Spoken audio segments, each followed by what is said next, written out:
السلام علیکم ورحمۃ اللہ وبرکاتہ۔ لرن قرآن لائیو چینل کی جانب سے ہم آپ کو خوش آمدید کرتے ہیں۔ آج کی اس ویڈیو میں ہم انشاءاللہ قاعدہ تجوید القرآن مخارج کی تفصیل پڑھیں گے، اور بہت ہی اہم سبق ہے آج کا۔ اس کو آپ نے اینڈ تک واچ کرنا ہے۔ اس میں ہم بتائیں گے کہ کون سا حرف کہاں سے ادا ہوتا ہے۔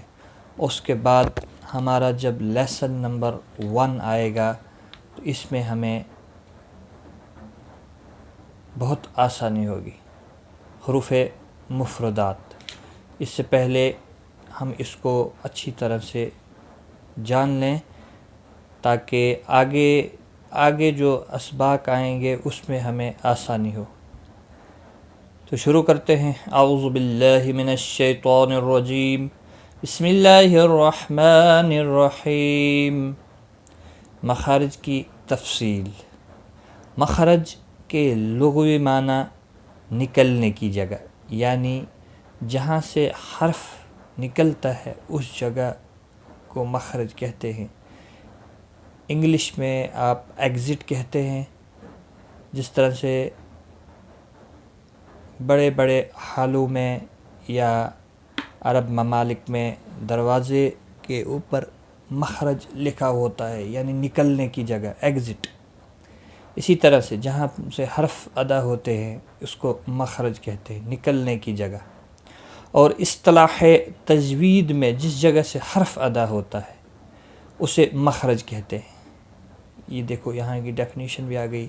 اکثر ائمہ کرام کے نزدیک مخارج کی تعداد 17 ہے، 17۔ یہ آپ نے یاد رکھنا ہے۔ یہاں پر اب نقشہ دیکھ رہے ہیں آپ، مخرج کا نام، یعنی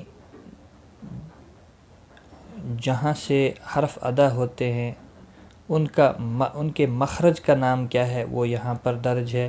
اور حروف کون کون سے ہیں اور وہ گروپ وائز یہاں سے دیے ہوئے ہیں۔ اور حروف کے القاب، ان کے نام یہاں سے دیے ہوئے ہیں، وہ ہم ابھی پڑھیں گے۔ مخارج، اور جہاں سے یہ حرف ادا ہوتے ہیں وہ یہاں تفصیل کے ساتھ دیے ہوئے ہیں۔ تو شروع کرتے ہیں۔ حلقی مخرج، یہاں تک آ گئے حلقی مخرج، اور حلقی مخرج 6 ہیں۔ حمزہ ہے، عین، ح، غین، خا، ان کو حروف حلقیہ کہتے ہیں۔ کیا کہتے ہیں؟ حروف حلقیہ۔ حروف حلقیہ 6 ہیں۔ اب پہلا حمزہ ہا، اس کا مخرج دونوں کا ایک ہی ہے، اقصائے حلق، یعنی حلق کا سینے کی طرف والا حصہ۔ یہاں پر میں حلق آپ کو دکھاؤں گا، حلق کا سینے کی طرف والا حصہ، یہ ہے حلق۔ یہ سینے کی طرف والا حصے سے ادا ہوتے ہیں حمزہ ہ، سانس کو چھوڑتے ہوئے، کہیں پر آپ نے سانس کو روکنا نہیں۔ اسی طرح سے عین اور ح، وسط حلق، یعنی حلق کا درمیانی حصہ، یہاں پر نقشے میں دیا ہوا ہے، پہلے بھی آپ کو یہ سمجھایا گیا ہے۔ جس نے یہ والی کلاس نہیں دیکھی ہے وہ بھی دیکھ لے، اپلوڈ ہے۔ وسط حلق، عین اور ح، یہ حلق کا درمیانی حصہ، وہاں سے ادا ہوتے ہیں۔ اور پھر غین اور خا، ساتھ میں آپ دیکھ رہے ہیں منہ کی طرف والا حصہ، یعنی منہ کی طرف والے حصے سے ادا ہوتے ہیں۔ اس کا مخرج یہاں پر دیا ہوا ہے۔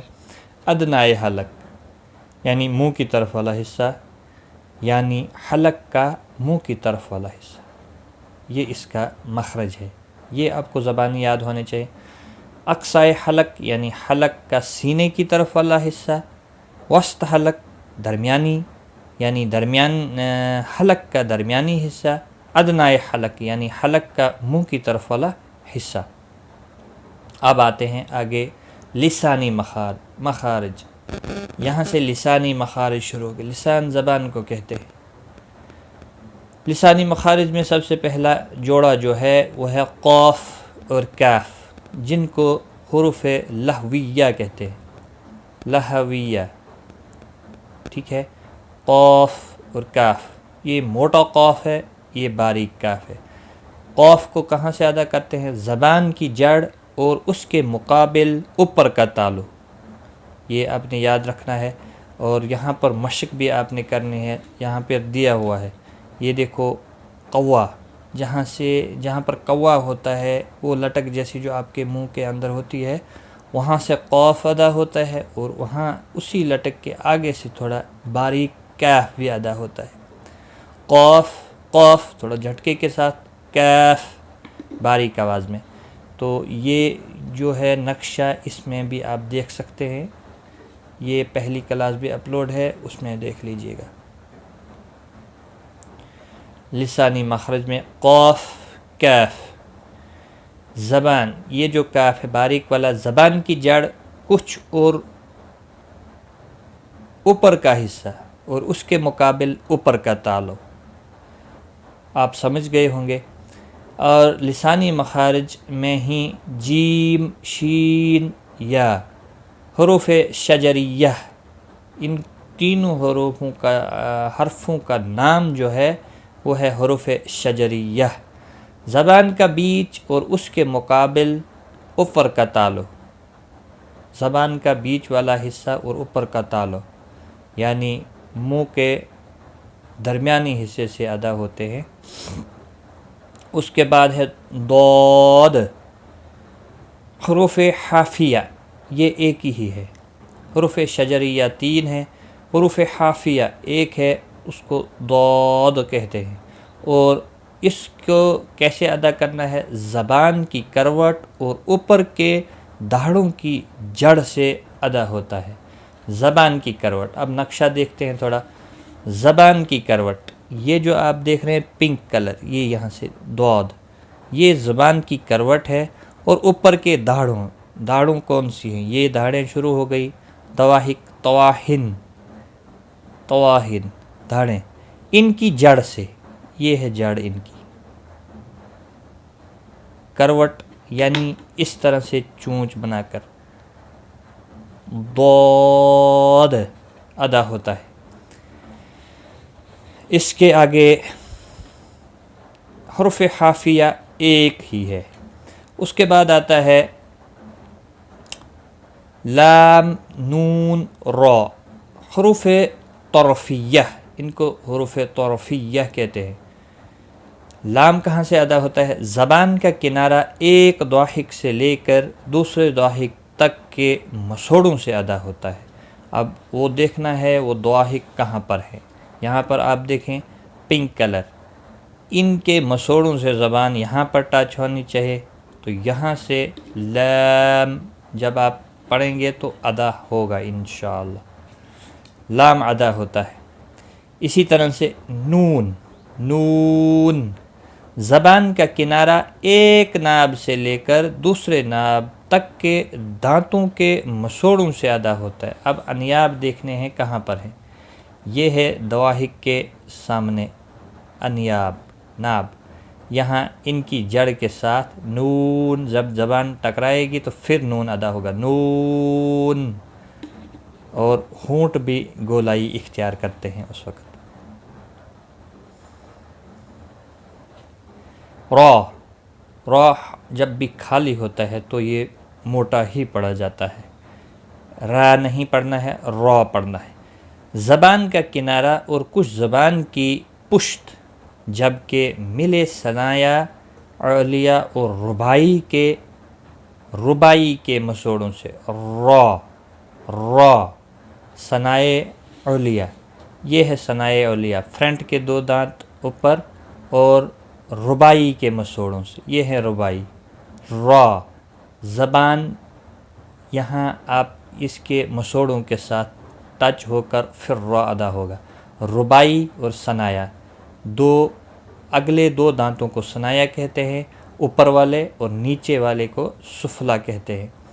اور یہ ہیں ربائی، ان کے مسوڑوں تک، یہاں تک آپ کی زبان ٹچ ہو کر را ادا ہوتا ہے. اس کے بعد آتا ہے ت دال تو، ت باریک ت ہے نقطے والا، اور دال یہاں پر تو. اب یہ تو موٹا پڑا جائے گا، یہ مستعلیہ میں ہے. اگلی کلاس میں آپ کو پتہ لگ جائے گا کہ مستعلیہ کتنے ہیں اور وہ کون کون سے ہیں. مستعلیہ، مستعلیہ تو یہ موٹا حرف ہے، اس لیے ان دو میں فرق ہونا چاہیے. ان کا مخرج کیا ہے؟ حروف نطعیہ، ان کی صفت، نام، ان کا نام القاب. حروف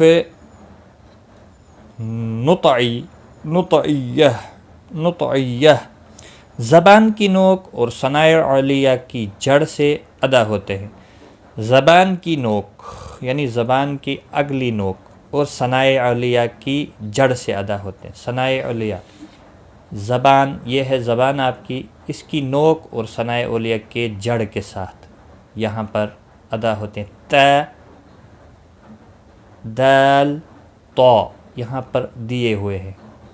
اسی طرح سے ان کو حروف نطعیہ کہتے ہیں. ث ذال ظ حروف لثویہ، حروف لثویہ زبان کی نوک اور ثنائے علیہ کے کنارے سے ادا ہوتے ہیں. ث ذال ظ مستعلیہ ہے، موٹا پڑھنا ہے. اب یہاں آئے، یہ دیکھیں زبان کی نوک اور ثنائے علیہ، یہاں مخرج ایک بار پھر دیکھیں.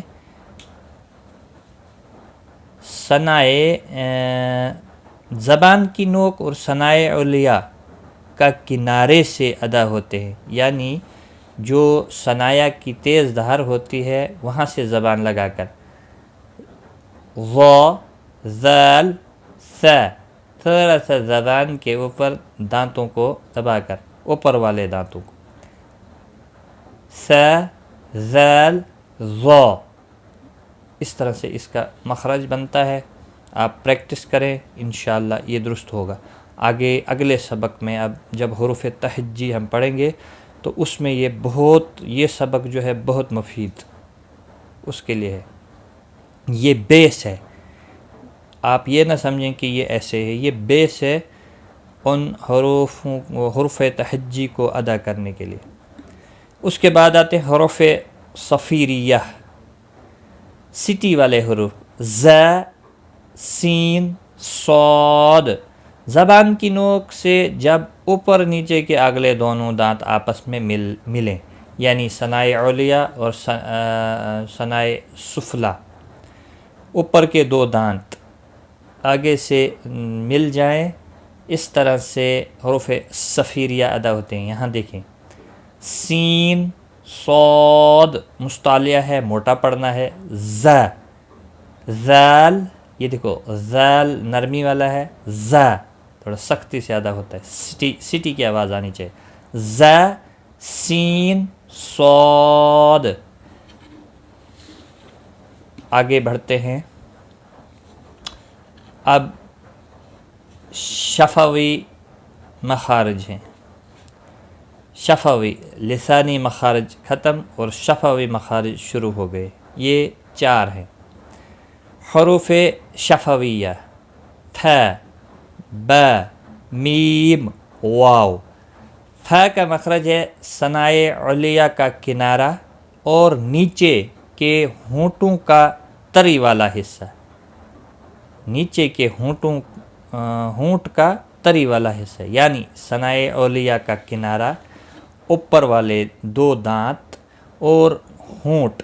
جہاں تک تری والا حصہ ہوتا ہے، ہونٹ کا جہاں تک گیلا ہوتا ہے، وہاں پر اوپر کے دانت ٹچ کر کے چھوڑ دینے ہیں. ف اوپر والے دانت ٹچ کرنے ہیں نچلے ہونٹ کے اوپر، ف اور چھوڑ دینے ہیں. ف اسی طرح سے با بھی ادا ہوتا ہے. ب دونوں ہونٹوں کی تری کا حصہ، جہاں تک تری کا حصہ ہوتا ہے دونوں ہونٹوں کو آپس میں ملا کر چھوڑ دینا ہے. یعنی یہاں دیکھیں آپ، یہ دانتوں کے باہر سے ہونٹ ہے، اسی لیے ان حروفوں کو باہر سے رکھا گیا ہے. با با با ف، دو کا مخرج آ گیا. تیسرا میم میم، دونوں ہونٹوں کی خشکی کا حصہ، یعنی جہاں سے اب تری ختم ہوتی ہے تھوڑا سا خشکی کا حصہ شروع ہوتا ہے، وہاں سے میم ادا ہوتا ہے. میم میم میم. اور واو، دونوں ہونٹوں کی گولائی سے ادا ہوتا ہے، یعنی دونوں ہونٹوں کو گول کر کے ادا ہوتا ہے، آپس میں ملتے نہیں ہیں. واو واو، یہ بھی یہاں پر رکھا گیا ہے. یہ شفوی مخرج ہے، یعنی شفوی ہونٹوں سے ادا ہوتے ہیں ان کا مخرج، اس لیے یہ اس جبڑے کے باہر رکھے گئے. یہ ہونٹوں کا حصہ ہے، ہونٹ یہاں پر ہونٹ ہوتا ہے، اس لیے یہ باہر رکھے ہیں. اس کے بعد آتے ہیں جوفی مخرج. حروف جوفیہ حروف مدہ بھی کہتے ہیں، الف واو اور یا. جوف دہن یعنی منہ کا خلا، منہ کے کھلے حصے سے ادا ہوتے ہیں، جن کو حروف مدہ بھی کہتے ہیں، الف واو اور یا. اگلے اسباق میں آپ اس کو پڑھیں گے.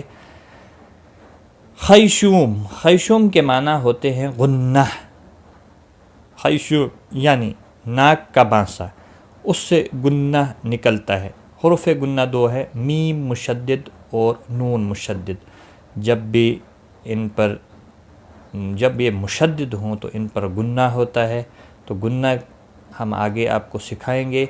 تو ہمیں امید ہے کہ آپ اس کو اچھی طرح سے واچ کریں. جہاں پر سمجھ نہ آئے آپ کومنٹ باکس میں لکھیں، انشاءاللہ ہم اگلی کلاس میں آپ کو بتا دیں گے، یا ڈسکرپشن میں واٹس ایپ دیا ہوا ہے، آپ ہمارے ساتھ رابطہ کریں، ہم اچھی طرح سے آپ کو سمجھائیں گے.